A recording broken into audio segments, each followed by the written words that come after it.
¿Qué tal? ¿Cómo están? Continuando con nuestro video, hoy lo vamos a titular El Nuevo Testamento. Sí, el Nuevo Testamento. Sin antes no hacer un pequeño resumen de lo que ya hemos leído, de lo que ya hemos aprendido desde Génesis, de quién es Dios, el creador del universo, que hizo los cielos, la tierra y el mar en 6 días. Todo esto lo creemos por fe. Creemos que Dios tiene poder para crear todo de la nada. Y también vimos allí sobre Adán siendo creado del polvo de la tierra y que Dios sopló en su nariz aliento de vida.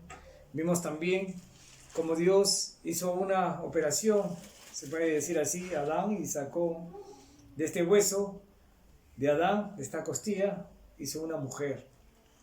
Todo esto obviamente es increíble. Podemos decir, bueno, eso no lo creemos. Pero ¿hay algo imposible para Dios? No hay nada imposible para Dios. Para Dios todo es posible. Y que nuestra mente no lo logre comprender, eso, bueno, tenemos que aceptarlo con humildad. Aceptar de que Dios es más allá de nuestra comprensión. Que su poder es mucho más allá que nuestra comprensión. Entonces, podemos decir, Dios ha establecido un nivel, se puede decir, de conocimiento y entendimiento para el hombre. Hay muchos hombres que pueden llegar a mucho conocimiento, científicos y todo ello. Obviamente no me voy a comparar con ninguno de ellos. Han desarrollado una inteligencia. Pero así como yo reconozco mis limitaciones para poder compararme con una persona así que ha estudiado, pues obviamente nosotros también debemos limitarnos, debemos reconocer que Dios es más allá de cualquier comprensión mente humana, cualquiera. No nos podemos comparar. Eso es ser humildes ante la verdad, ¿sí? Entonces, nosotros hemos visto también allí en el Génesis cómo el hombre cae, peca, la mujer es engañada. Vimos allí al enemigo de Dios, Satanás, la serpiente antigua, engañando y trayendo muerte a este mundo. Pero al final el hombre tomó la decisión, la mujer también. Ellos pecaron contra Dios a pesar que Dios le dijo que no coman porque iban a morir de este fruto. Y ellos comieron. Y vino el pecado a este mundo. Dios prácticamente los echó del huerto. Dios puso querubines y una espada encendida para que guarden el camino hacia el árbol de la vida y ellos no coman y vivan para siempre. Entonces fue allí donde Dios los echa. Pero antes de eso vimos en 3:15 de Génesis la promesa del Señor. Y pondré enemistad entre ti y la mujer y entre tu simiente y la simiente suya. Esta te herirá en la cabeza y tú le herirás en el calcañar. Esto pasó así. Y el hombre y la mujer se taparon con hojas de higuera. Pero Dios dice, les hizo túnicas de pieles y los vistió. Entonces, dando a entender de que esa era la manera que tenían que acercarse al Señor. El hombre no se puede acercar con sus hojas de higuera. Tenía que acercarse como Dios lo había vestido. Y para eso tuvo que haber derramamiento de sangre. Dios los echó y vino la muerte a este mundo. Ellos no murieron instantáneamente. Pero como una rama es arrancada de la fuente de su vida, que es el árbol, el tronco, entonces aparentemente está verde todavía, ¿sí? Ustedes habrán arrancado una rama, pero posteriormente se seca y se deshace. Así va a ser la vida del hombre. Ellos no habían muerto en ese momento, pero ya habían muerto de la raíz, que es Dios, ¿sí? Entonces, posteriormente sus cuerpos iban a quedar, como el Señor había dicho. El polvo eres, al polvo eres y el polvo volverás. Del polvo eres y al polvo volverás. Todo esto pasó así. Posteriormente vimos a Caín y Abel en la historia. Cómo Caín se acercó a Dios a su manera. Caín se acercó confiando en sus propias, se puede decir, obras, en lo que él podía hacer, en el fruto de la tierra. Como él llevó su ofrenda a Dios y Dios lo rechaza. Vimos allí Pero Abel se acercó de la manera que Dios le había establecido. Primeramente, contrito y humillado, y también con el sacrificio correcto, con la ofrenda correcta. Y Abel llevó el mejor de sus, se puede decir, animales, ¿no? Llevó la ofrenda, hizo derramamiento de sangre, y Dios allí hizo misericordia por los pecados de Abel.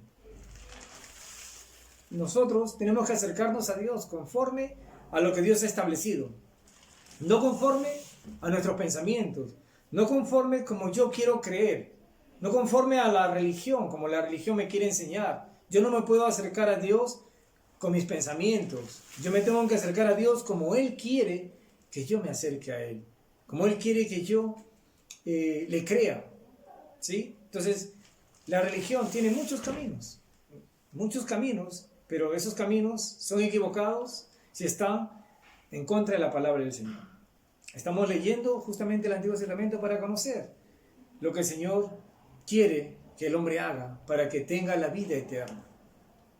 Vemos allí cómo este mundo se llena, ¿sí? Se llena, y Dios trae un juicio sobre este mundo, el mundo antiguo. Y vemos ahí en Noé, Dios destruye a todo el mundo, se puede decir, con un diluvio. Solamente quedan 8 personas: Noé y su esposa, sus hijos y la esposa de sus hijos, y los animales que entran al arca. 120 años para construir el arca, y Dios había dado tiempo para que se puedan arrepentir, pero nadie le creyó a Dios, nadie estaba dispuesto a confiar en Dios. Todos se habían alejado, habían seguido el camino de Caín, se habían alejado totalmente. ¿Noé era pecador? Sí, Noé era pecador también, pero el pecador que le cree a Dios le agrada. Nosotros somos pecadores. Si le creemos a Dios, vamos a agradarle. Noé había hallado gracia delante del Señor, a pesar que era un pecador, pero hizo realmente lo que tenía que hacer, conforme a la voluntad del Señor. Construyó el arca conforme a la voluntad del Señor. Piso primero, segundo y tercero. Hizo entrar a todos los animales, macho y hembra. Vino el diluvio, destruyó a todo menos a Noé y su familia. Fueron rescatados, salvados, porque ellos le creyeron. Noé le creyó a Dios. Había una sola puerta. Dios había cerrado esa puerta y nadie más podía entrar. Noé, ábrenos. Ya la puerta estaba cerrada. Dios la había cerrado y nadie podía abrirla. Noé estuvo allí y fue rescatado porque Noé le creyó a Dios.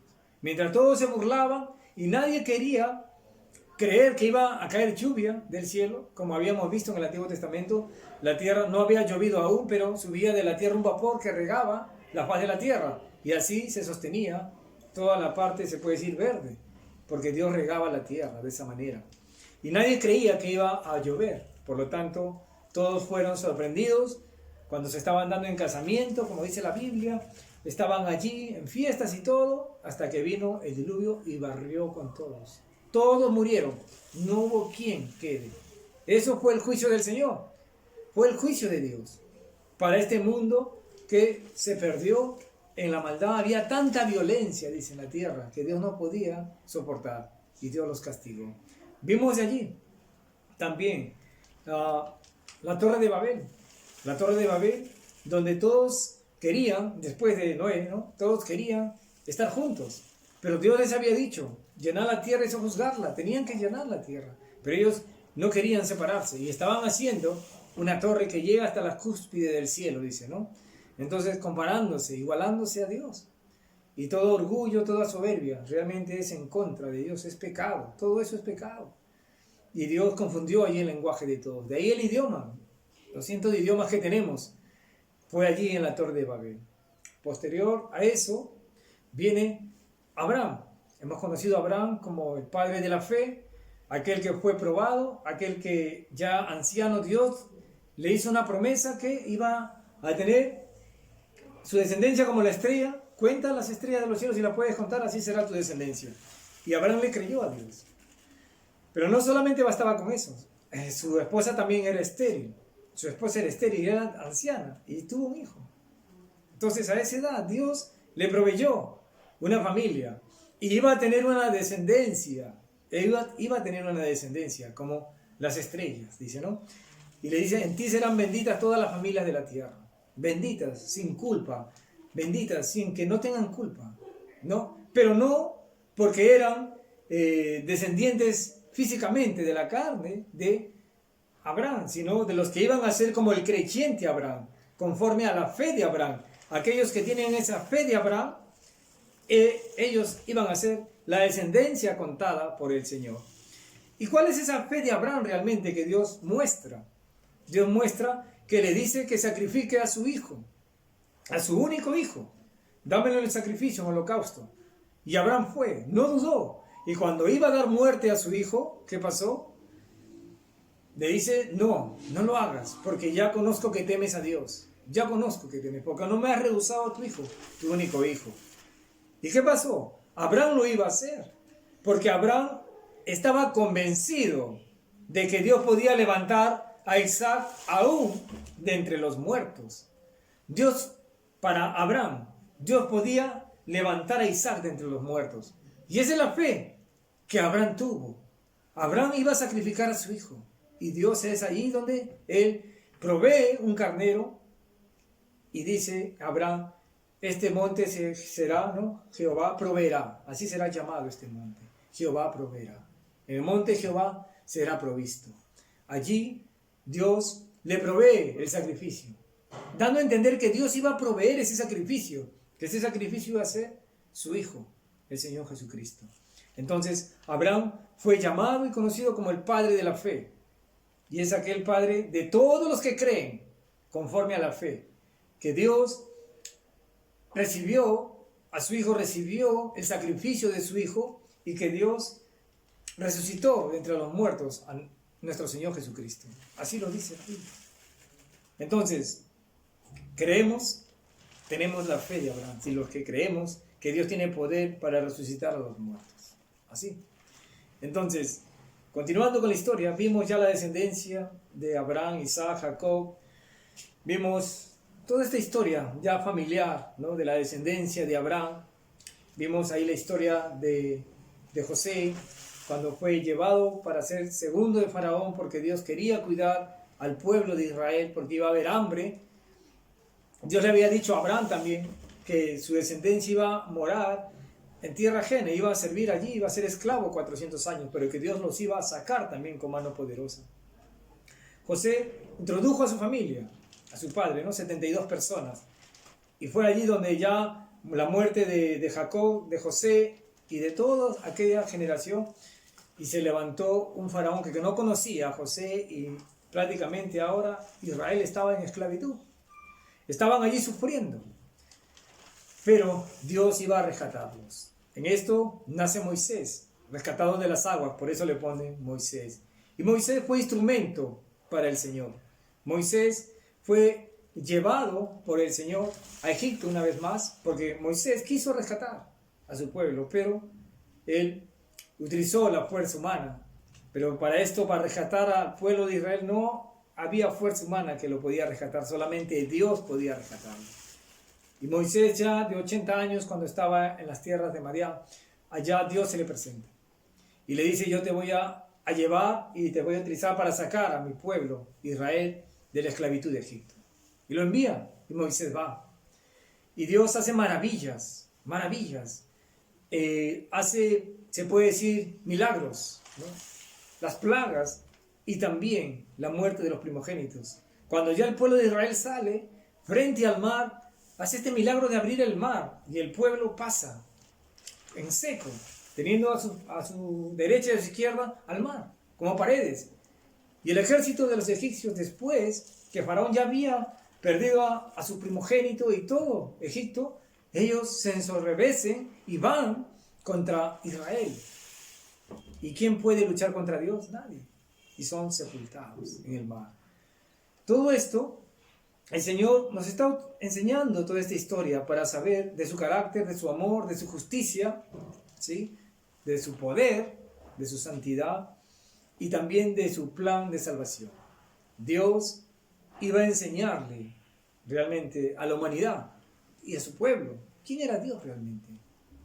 El Dios todopoderoso, el Dios de amor, el Dios, se puede decir, justo, santo y perfecto. Este Dios sacó a Israel porque Él cumple su promesa. Dios estaba siguiendo con esta historia porque iba a cumplir la promesa que había dado a Abraham. En ti serán benditas todas las familias de la tierra. Y muchas personas van a ser benditas, dice así como Abraham, la descendencia de Abraham, que cree en Dios Todopoderoso. Entonces, ya en el desierto ahora los israelitas, Dios les manda a construir un tabernáculo. Para eso les dio sus leyes, sus mandamientos. Y en ese tabernáculo ellos, al pecar, podían llevar sangre a los cuernos del altar de bronce en el atrio, y también una vez al año podían llevar al lugar santísimo la sangre sobre el propiciatorio. El tabernáculo tenía dos lugares, el lugar santo y el lugar santísimo. Y allí Dios hacía misericordia con su pueblo. Dios habitaba en medio de su pueblo. El tabernáculo era una tienda, era la casa de Dios donde podía transportarse porque estaba en el desierto. Y así el Señor les enseñó durante 40 años en el desierto allí, estar en este tabernáculo. Posteriormente ya pasaron a la tierra prometida, pero antes de eso el Señor los corrige allí también. Toda esa generación que salió de Egipto no entró a la tierra prometida. Ellos quedaron allí, quedaron postrados allí, muertos, porque no le creyeron a Dios. Tentaron a Dios en el desierto, tentaron al Señor. Y esto da como evidencia clara de que toda persona que pueda ver maravillas y milagros, no es toda persona que va a creer en el Señor. Porque al Señor hay que creerle realmente de corazón, con hechos y en verdad, como lo hizo Abraham.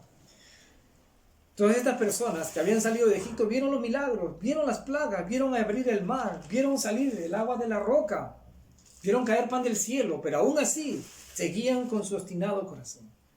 Y en uno de esos vemos esta historia de la serpiente de bronce, que el pueblo había se puede decir, pecado contra Dios, y Dios mandó serpientes ardientes, que mordían al pueblo y morían instantáneamente. Pero ¿qué tenía que hacer el pueblo? Le dijo a Moisés que por favor hable con Dios, porque estaban muriendo. Y Dios le dice, esta es una serpiente, ponla en un asta, y todo aquel que fuere mordido y mirare a ella, vivirá. Y Moisés hizo una serpiente de bronce, y la puso en un asta, y todo aquel que era mordido, si miraba a ella, iba a vivir. Todo esto como una enseñanza de lo que el Señor Jesucristo va a decir. Y como Moisés levantó la serpiente en el desierto, así es necesario que el Hijo del Hombre sea levantado, para que todo aquel que en él cree no se pierda, mas tenga vida eterna. Cuán importante el conocimiento del Antiguo Testamento para poder entender las palabras del Señor, para poder entender realmente la promesa del Señor, el cumplimiento. Justamente estamos viendo esta historia, que a través de esta historia podemos darnos cuenta. Lo que el Señor quería como pago por el pecado era la muerte. La paga del pecado es la muerte. Y el Señor estaba enseñando en el tabernáculo. Y así lo hizo durante 1600 años hasta la venida de Cristo.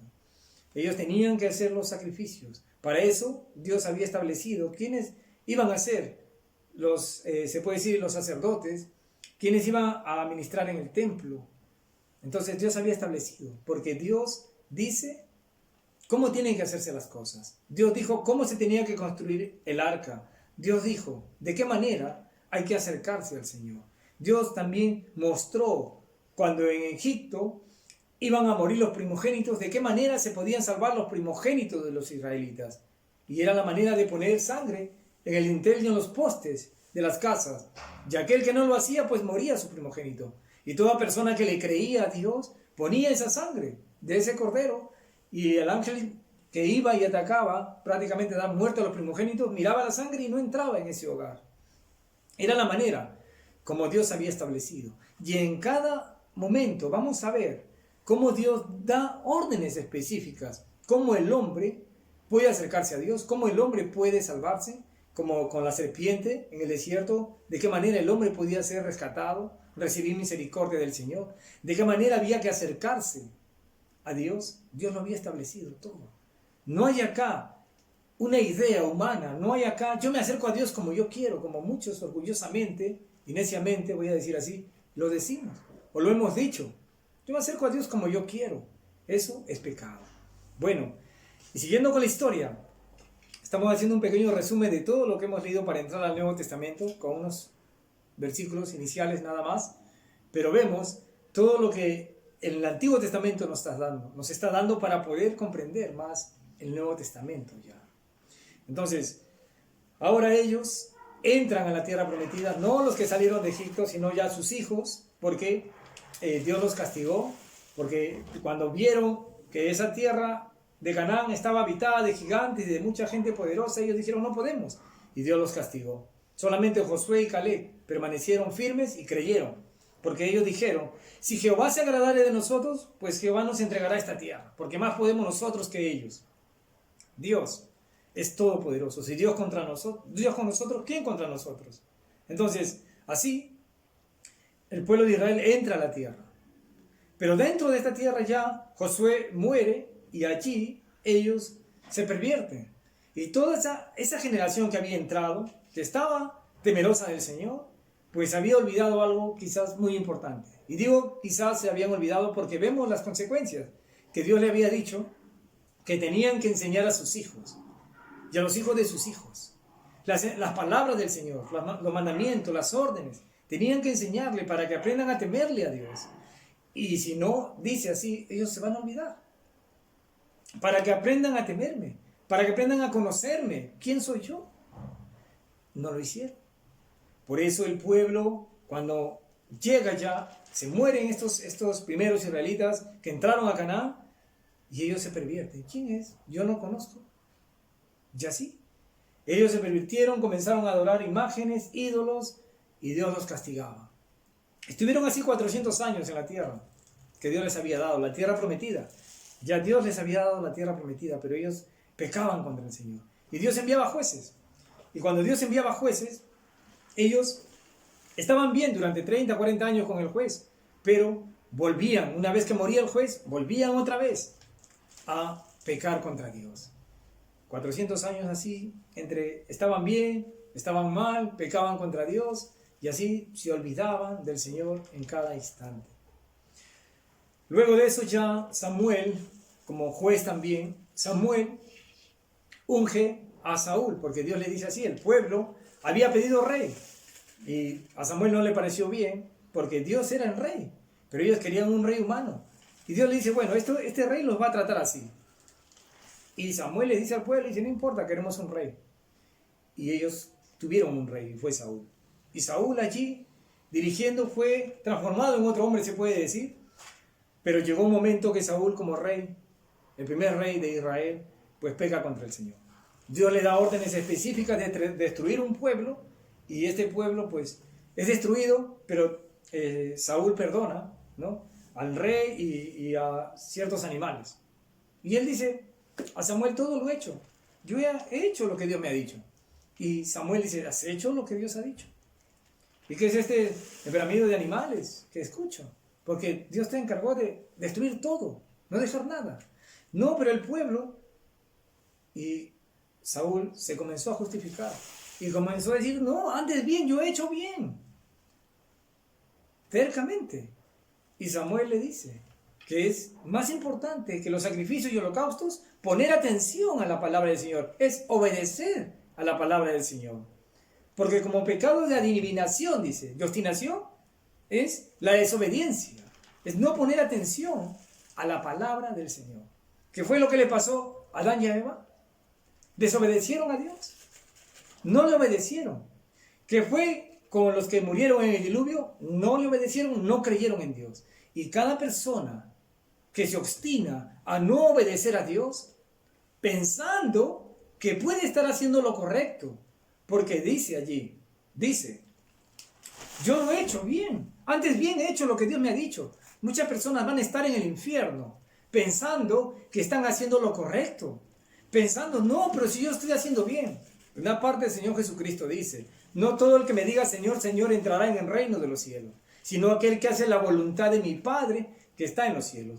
Tenemos que hacer la voluntad de Dios, no la voluntad del hombre, no mi voluntad, no la voluntad de una religión, sino la voluntad de Dios. ¿Y cuál es la voluntad de Dios?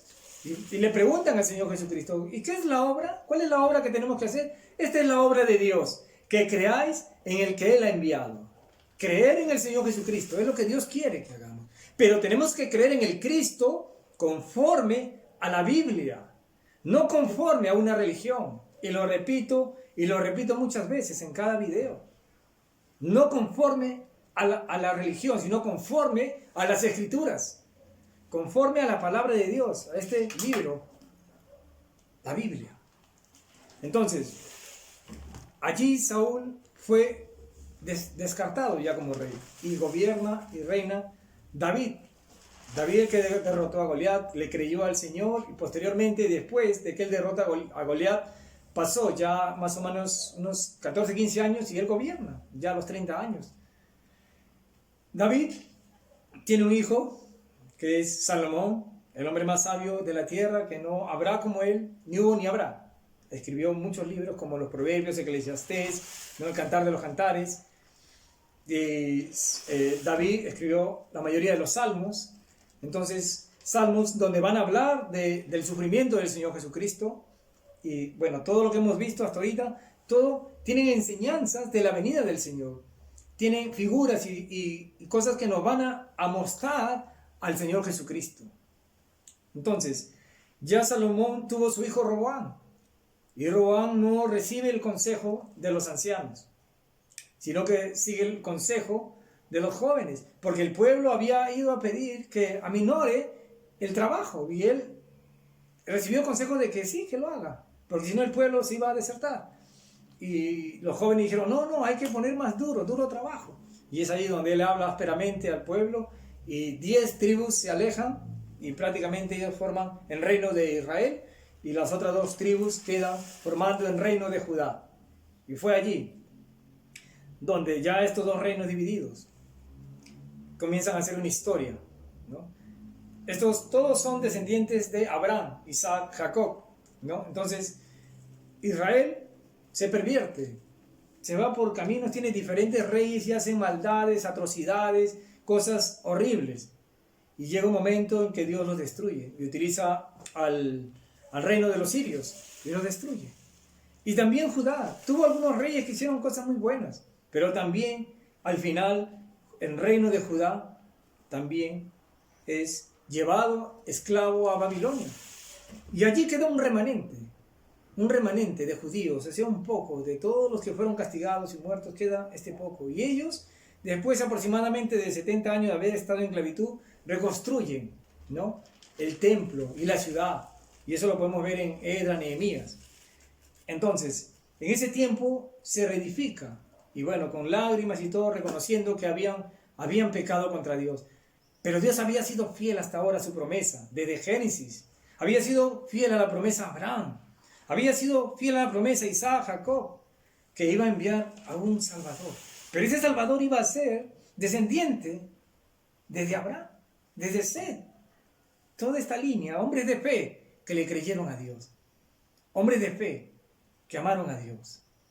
Entonces, a través de toda esta historia, el Señor nos está mostrando realmente cómo va a venir el Mesías, de dónde va a venir, quién va a ser. Y tenemos ahí en las profecías, ¿no?, de las cosas que van a acontecer al Mesías. Y pasa esto aproximadamente ya hasta el libro de Malaquías, que tenemos profecías, enseñanzas, tenemos en Oseas hablando del Señor Jesucristo, tenemos a Isaías, Jeremías, ¿no? Tenemos hablando, como dice el Nuevo Testamento, porque hay una parte, les voy a adelantar un poquito, donde el Señor Jesucristo, ya muerto y resucitado, habla con sus discípulos y les dice: así fue necesario que se cumpliese en mí todo lo que está escrito en la ley de Moisés, en los profetas y en los salmos. Así está escrito y así fue necesario. Entonces, a través de las escrituras de Moisés, que se atribuye el Génesis, Éxodo, Levítico, Número y Deuteronomio, vemos los libros de Moisés, los profetas y los salmos. Vemos de la persona del Señor, de nuestro Señor Jesucristo. Entonces, pasan 400 años de silencio y ahora, disculpen que he sido muy rápido, ahora ya estamos en el Nuevo Testamento. Y qué alegría de haber resumido durante 26 lecciones el Antiguo Testamento.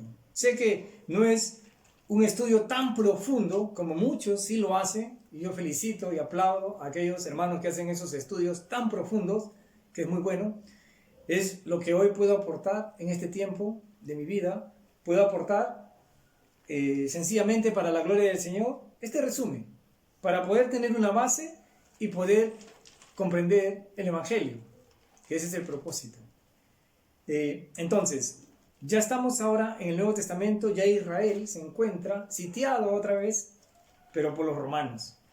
Ya Israel ahora está dominado por los romanos. Entonces, vamos a leer un capítulo, el primer capítulo del Nuevo Testamento.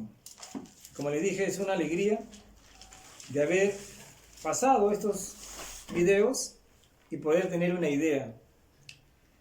Si estás viendo estos videos, estas secuencias, también lo puedes escuchar en Spotify y puedes seguir, ¿no? Y espero que el Señor me dé vida, porque pienso, si el Señor me da vida, continuar hasta donde el Señor me permita, seguir enseñando, y quizás ya otros estudios más profundos, ya las epístolas, que hay hermanos que hoy enseñan, ¿no? Hay hermanos que están enseñando ya profundamente para la iglesia, y que es bueno escucharlos, es bueno aprender, es bueno, después de creer en el Señor Jesucristo, pues estar en una iglesia, en una asamblea se le llama, para poder escuchar y ser edificados, ya no tomar esta leche espiritual, porque este es el inicio, sino ya alimento sólido para crecer en fe y para poder enseñar también a otros y poder servir al Señor.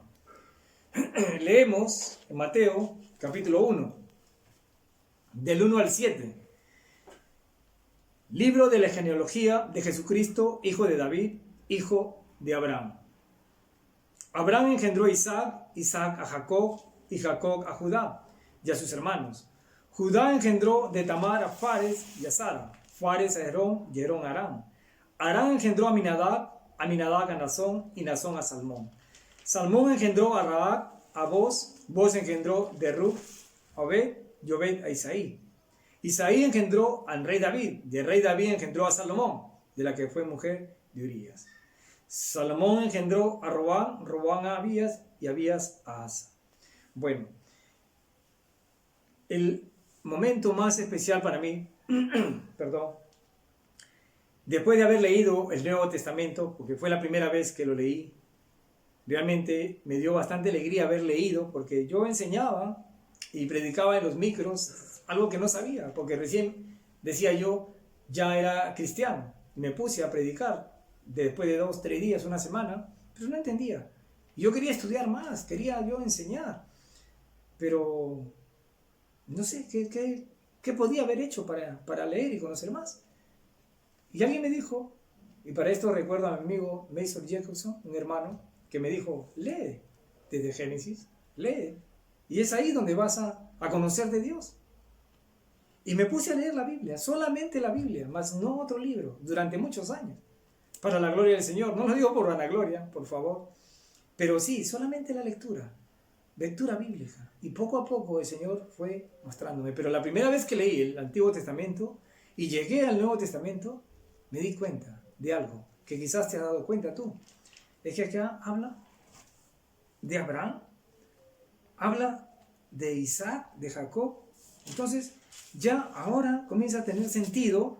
Disculpen que yo haya sido tan ignorante, quizás ustedes muchos conocen ya las Escrituras. Yo no conocía nada de las Escrituras, nada de nada. Entonces, para mí fue algo muy importante. Es algo tan sencillo, quizás para ustedes, para mí fue muy importante, de que acá se estaba hablando de alguien que yo había conocido en la lectura muchas hojas atrás. Estamos hablando casi 2500 años, 3000 años. Entonces ahora estaba acá y voy a verlo más acá. Ya sé quién es Abraham, Isaac, Jacob, ya sé quién es David, ya sé quién es Roboam, Salomón. Entonces toma sentido de historia. Ya sé quién es el pueblo de Israel, el pueblo de Judá.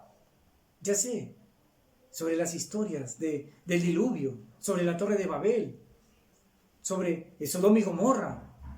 Entonces, qué hermoso es seguir la secuencia de la lectura. Y para terminar, estamos pasando el tiempo. Máximo este video debe demorar 25 a 30, máximo 35 minutos. A ver, dice, vamos a leer 12 al 17. Dice, después de la deportación a Babilonia, Jeconías engendró a Salatiel y Salatiel a Zorobabel. Bueno, resumimos, el versículo 17 dice, de manera que todas las generaciones desde Abraham hasta David son 14. Desde David hasta la deportación a Babilonia, 14. Y desde la deportación a Babilonia hasta Cristo, 14. Entonces, miren, las generaciones desde Abraham hasta David son 14. De David hasta la deportación a Babilonia, 14. Y de la deportación a Babilonia hasta Cristo, 14. Todas estas generaciones habían pasado para que venga el Mesías. Y vemos que todos vienen descendientes de Abraham. Y vamos a ver también, hay otra genealogía que habla que llega hasta Hijo de Dios, Set. Y vemos hasta la venida de nuestro Señor Jesucristo. Ese era el plan de Dios, hacer llegar a su Hijo a través de su plan maravilloso de salvación. Y miren, el Señor está cumpliendo su promesa. Ahora estamos ya en el Nuevo Testamento y vamos a ver la promesa del Señor enviando a un Salvador. ¿Y qué es lo que va a hacer el Salvador? El Salvador va a confirmar, va a cumplir, con lo que vamos a leer, vamos a ver cómo Él cumplió lo que estaba escrito en el Antiguo Testamento, lo que estaba escrito en la ley de Moisés, en los profetas y en los salmos. Entonces, ¿vale la pena conocer las Escrituras? Sí. ¿Vale la pena tomarse un tiempo, esforzarse? Sí. Porque Dios nos da conocimiento de vida eterna. Y aparte de todo eso, Dios nos da paz y seguridad en este mundo para vivir afrontando todas las cosas que puedan venir, aún la muerte. Dios nos va preparando, porque si estamos metidos en muchos problemas es justamente porque nos hemos olvidado de Dios.